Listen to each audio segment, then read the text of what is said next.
Cuando termine la tercera temporada, muchos fans se harán exactamente la misma pregunta. ¿Cuál es el verdadero nivel de poder de Makoto ahora? Y sinceramente, parece una pregunta fácil de responder. Muy poderoso. Más fuerte que la mayoría de los personajes. Más fuerte que casi cualquier amenaza conocida. Pero hay un problema. Esa respuesta no explica lo que realmente ocurrió con él. Porque el mayor cambio de Makoto no fue su poder. Fue el impacto que empezó a tener sobre el mundo que lo rodea. Y cuando te das cuenta de eso, entiendes que la tercera temporada cambia mucho más que su fuerza. Cambia por completo el papel de Makoto dentro de la historia.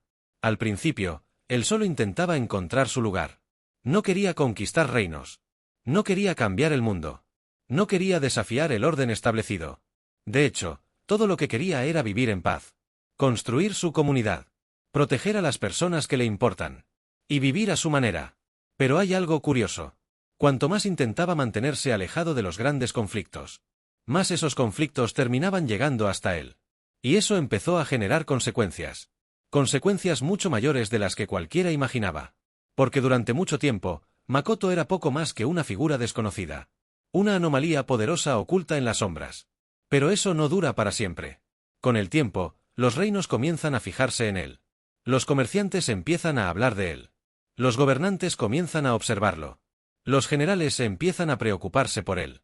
Y de repente ocurre algo importante.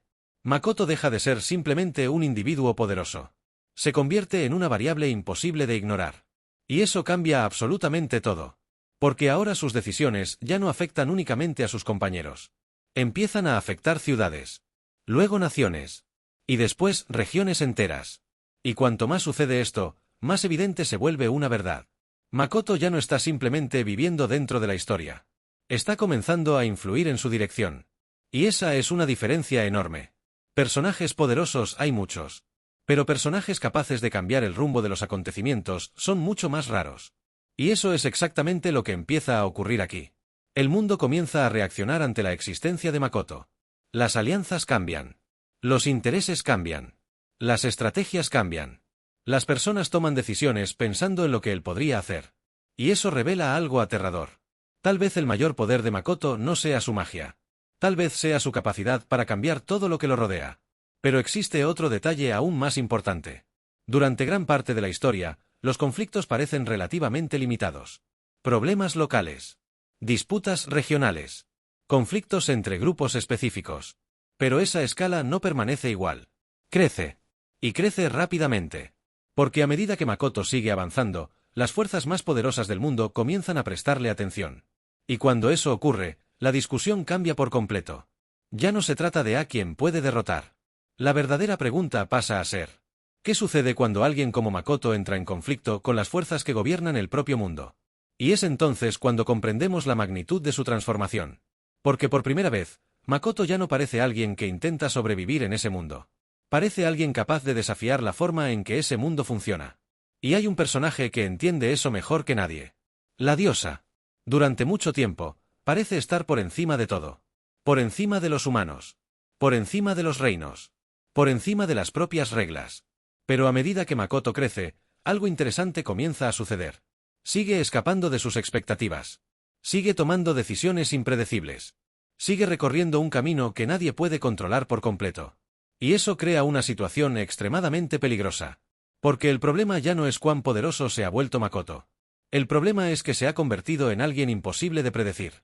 Imposible de limitar. Imposible de controlar. Y eso puede ser más amenazante que cualquier cantidad de poder bruto. Porque la verdad es que el nivel de Makoto después de la tercera temporada no puede medirse únicamente por destrucción. Ni por maná. Ni por capacidad de combate. Esas cosas son impresionantes. Pero no son lo más importante.